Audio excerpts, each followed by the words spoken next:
Hey, horror fans, once again, it's the Horror Mazamani G. And first of all, happy Friday the 13th. Yes, it's Jason's birthday today. And what better way to do a Friday the 13th than continue my Saw series as we go on to Saw 4.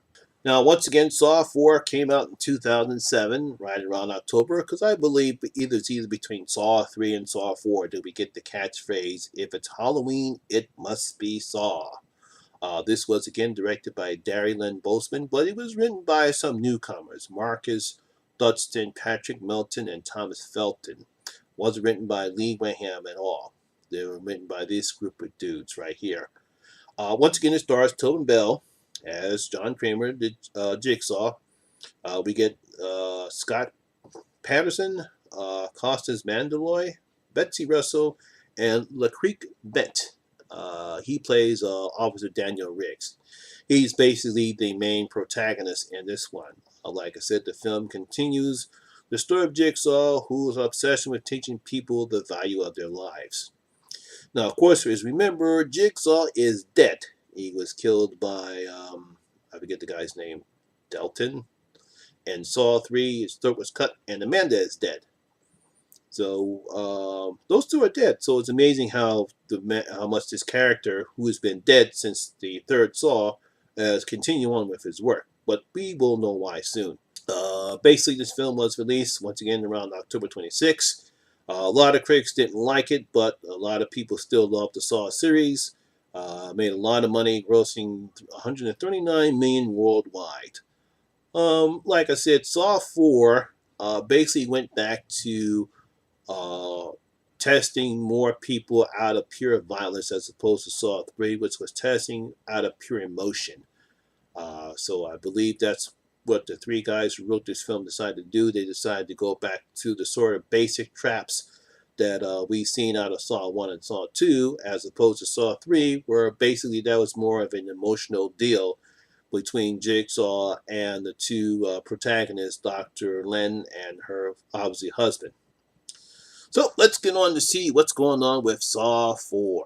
So Saw 4 begins with the autopsy of John Kramer, aka Jigsaw. The autopsy, he starts performing the autopsy. We see him doing what he normally does.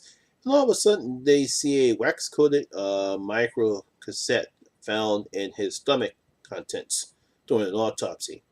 They call in Mark Hoffman, and he decides to hear it, and that the games, including his own, will continue despite him being dead. His legacy will continue. Elsewhere, we get to this mausoleum and we see two men. One guy has his eyes sewn shut, and the other has his mouth sewn shut. They awaken in the mausoleum and is chained to a winch. Now the blind man panics. He has no clue what's happening, and he activates the trap. Now they have these chains connected onto them, and obviously something bad's going to happen if they don't help each other. Unfortunately, they start attacking each other, and the mutant man kills the one that has had his eyes with him. The guy that had his mouth sewn shut. He kills the blinded man, and he moves the key from his collar and frees himself, and he literally splits his mouth open with the whatchamacallit. Very painful scene in there. So that's how Saw 4 begins. So now, basically 4 days after Allison Carey's death, a SWAT team led by Hoffman and Lieutenant Daniel Riggs, they find her body in the sewer that she's left. Now, before they eventually get to her body, Riggs breaks through the an unsecured door in order to save her, thinking that he's still alive. Hoffman tells her, you're not supposed to go into an unsecured door. Suppose you got killed. You could have killed everybody. Also coming to the scene, we have two new players, Peter Stram and Lindsay Perez. They are Carrie's FBI contacts, and they receive the message from her and a key from her. They deduce that there's no way in the world that neither Amanda Young had didn't have the strength to put her up there. And of course, John Kramer was suffering from cancer. Neither one had the ability to put her up in a trap. So they know that there is a new accomplice that's helping Jigsaw. So that's basically what this movie is about who is now helping Jigsaw. Now Stram becomes obsessed, believe that it's Rick's, because Rick has now become obsessed with saving people in the 6 months since the disappearance of Eric Matthews. Remember, we haven't seen Eric Matthews since the end of Saw 2.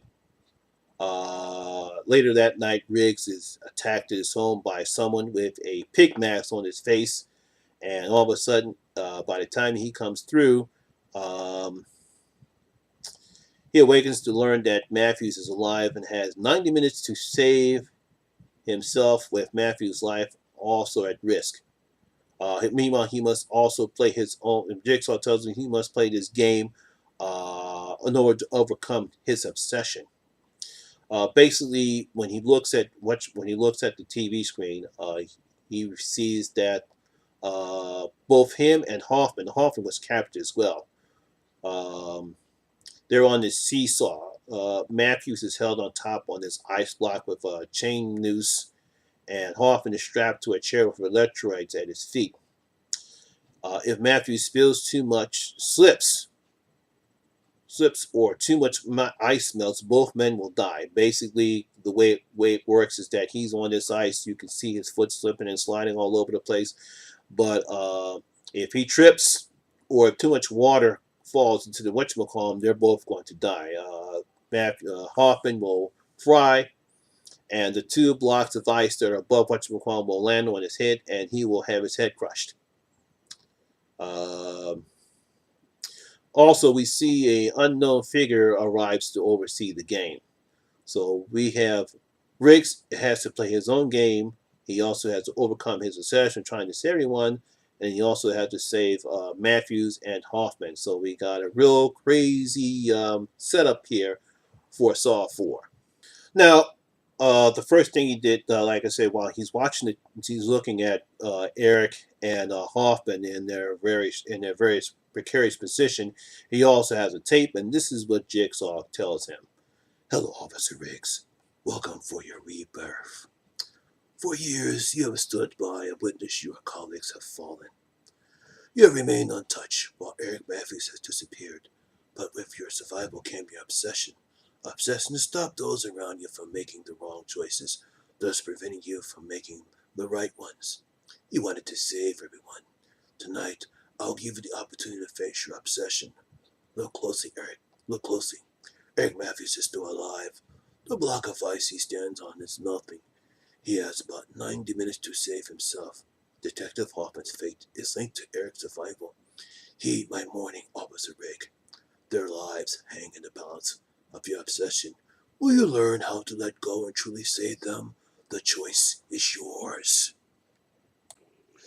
So that's his test. He has to overcome his obsession with saving people, and also trying to not only save himself, but he has to save Detective Hoffman and Matthews. So the first thing he has to do, he finds a prostitute, Brenda, is bound to a chair in his living room, which he accidentally turns on the trap, which slowly tears apart her scalp.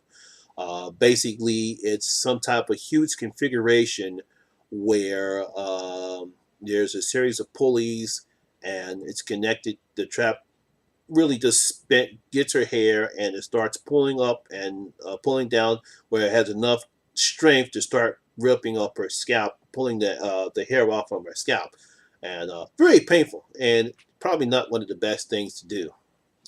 Now, in his apartment, there is a cassette recorder, and this is what he says to Officer Riggs: "Officer Riggs, your first test.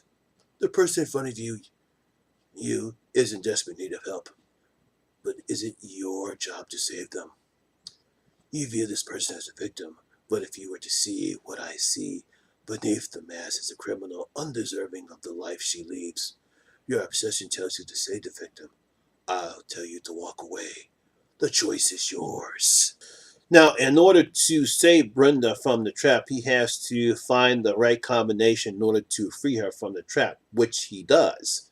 Unfortunately, but not only this is Rig's test, but this is also Brenda's test because she also has a tape. And eventually, this is what Jigsaw says to her. Hello, Brenda. I want to play a game. The officer will try to save you. If he is successful, then your game begins. This man will use the photos to sentence you to your life of crimes. And the only way to stop him is the tape underneath the TV. Let him save you and accept your fate and not go accept your fate and not in prison, or kill him and guarantee your freedom. The choice. Make your choice. Live or die.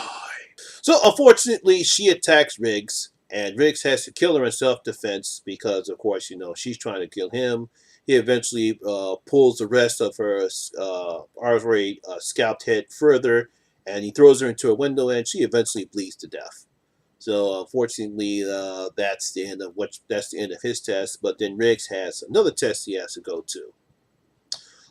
He is led to a hotel and instructed to abduct the owner of the hotel. His name is Ian Larson, who Riggs finds out is a serial rapist. He eventually forces Lansing into a bed, which not only binds one, which only onto a bed, and basically it's some type of contraption that he forces him into. It's a very weird contraption, and eventually, what will happen is he forces this guy onto his bed, and the guy has 60 seconds to decide whether or not he is going to blind himself or have his limbs split apart. Eventually, Lanson springs one of the traps and takes out his left eye. But unfortunately, he doesn't have the strength or the wherewithal to do it on his second eye. And unfortunately, the trap springs out and it really maims him up. I mean, really tears off his limbs. At first, I think his left leg goes, his right leg goes, and next you know, it's a nice gory scene right there. So that's one of the great things about this movie, this particular version of Saw, because that trap was very gory. Now, during this time, once again, he has one of Jigsaw's tapes, and he tells him this. Officer Riggs, in order for you to fully understand my way, you must feel what I feel. The photo before you is a man in desperate need of help. In the next room is the tools to his salvation. His life is in your hands, but in the end, only you can save himself. Be careful. There are cameras watching you, and you must hide your identity. Make your choice. Now, basically, Jigsaw, when he gets to the room, there's two rooms, and one room has a gun and two Pig Mac faces. Uh, Basically, what he's telling Riggs is that, hey, look, you need to put this pig face mask on so no one can identify you. But Riggs decides not to put the pig face mask on him. He eventually does get the guy into the room. Like I said before, the guy doesn't cut out his other eye in time, and like I said, the trap springs and takes his limbs apart.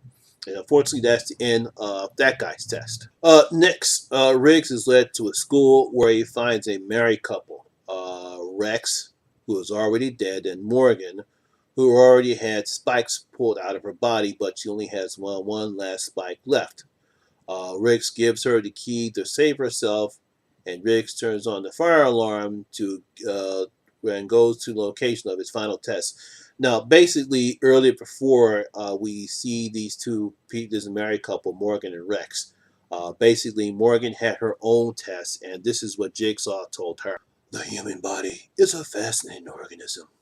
It can withstand the most brutal injury, and yet repair itself miraculously. But you know this all too well. How many broken bones have you suffered at the hands of your husband? How many flesh wounds have you endured? With time, the bruises have healed, but your pain has not. Today, I empower you to take control of your life. Can you disconnect the one thing that has brought you and others so much pain? With time, your wounds will heal. His, however, will not. Remove the ties that bind you, or plead to death from your inactivity. The choice is yours. So eventually, she removes the spikes, despite the fact that Rex really, really trying his best not to, not to die. But she finally wakes up, She removes all of the spikes, and eventually she frees herself. And Riggs gives her the key to save herself, and Riggs turns on the alarm and goes to the location of his final test. Uh, in between this time, Stram and Perez, they're investigating the scenes, and they also begin questioning Jill Tuck, who is John Kramer's ex-wife. And we get to learn some of John Kramer's backstory. We find out that John is a civil engineer and a property development, and that unfortunately she had miscarried her son Gideon 7 months prior when a drug addict named Cecil slammed the door in her stomach and while robbing the healthcare center. Basically, the agents get to the hotel room where Ivan was at. They find out that the room was rented out by a lawyer named Art Blank, who vanished 2 weeks prior, and a survivor. He was the survivor of the mausoleum trap. We find out later that Blank is the man overseeing the game and tried to stop Matthew's attempt of jumping, and gives him a gun. They go to the school where Rex and Morgan are at, and they learn that all 3 victims, as well as Jill, were Blank's clients. That's the connection. Ivan, he was a client of Art Blank's. Everyone was a client of the 2 married couple were all clients of Art Blank's. Unfortunately, a crime scene for a photographer is killed by a trap where Strand and Perez find a puppet and a tape recorder in another room, which plays a cryptic message for Perez before the face explodes, sending shrapnel to her face. Now, of course, we think that she's dead, and Strand finally questions Jill and convinced that Blank is involved, and how Kramer ended his work at the wake of Blank's depression, and that Cecil became his first victim of John Kramer's games, thinking that because of the depression led by Kramer after Jill miscarried, and that Cecil became one of the first victims of John Kramer's games, which I thought was very great. He connects the story with a prior clue from the Gideon meatpacking place, which is the location of Riggs's final test, because obviously John's son was named Gideon. Some interesting stuff happens when Strand gets to the Gideon meatpacking plant. When Strand arrives after Riggs, but he ends up following Jeff Denton. What? What's Jeff Denton doing here? What's going on? Uh, After finding Jeff in the sick room, Strand shoots him dead in self-defense because Jeff he turns around and demands his daughter back. Meanwhile, we see that Riggs is trying to beat the 90-minute seconds, and Blank pulls out a device that will free him when the timer explodes. If used before then, the pair of pincers will sever his spine because he was having his own test. No, Blank was having his own test. Riggs is having his test, and everyone's being tested in this particular final scene. Riggs finds them and is shot by Matthews as he breaks into the room, releasing the 2 overhead ice blocks with swings, and crushes Matthews' head, killing him. Riggs shoots and kills Blank, believing him to be responsible for the game, only to learn from Blank's tape recorder that his interference caused Matt's death. Because, as we all know, his obsession with saving people led him to his demise. And this is what Jigsaw tells him. Hello, Officer Riggs. If you're hearing this, you have reached Detective Matthews and Detective Hoffman in under 90 minutes, resulting in their deaths. The rules were clear. You were warned. They had to save themselves. Their salvation was out of your hands. Time was on your side, but your obsession wouldn't let you wait. Instead of saving Detective Matthews, you cost him his life. You failed your final test. Yeah, so unfortunately, Riggs didn't follow the rules. He told them your obsession, but our obsession is going to cause people to die. But his obsession to save Eric Matthews caused Eric Matthews to die. What about Hoffman? Isn't Hoffman dead? Well, guess what? Guess what?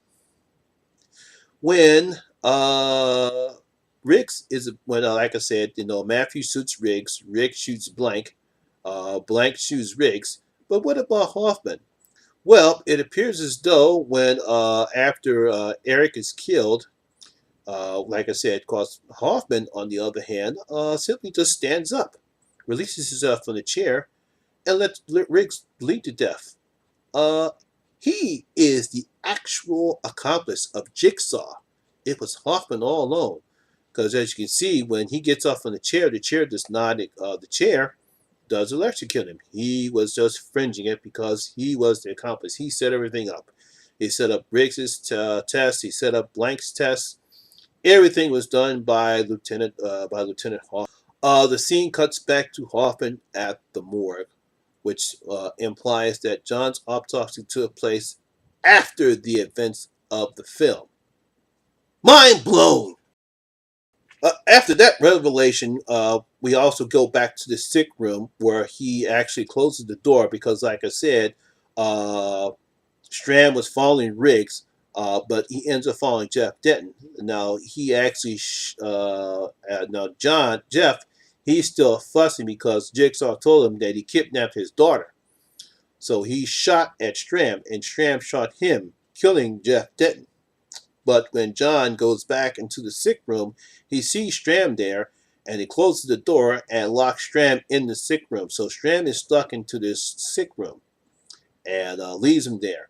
And like I said, the scene cuts back to Hoffman at the morgue, which implies that John autopsies took place after the events of the film. So, what does that mean? That means that the events of Saw 3 and Saw 4 happened simultaneously. What you see at the beginning is actually the end of those events, where Hoffman is listening to John Kramer's tape. That's the actual chronological ending of the film.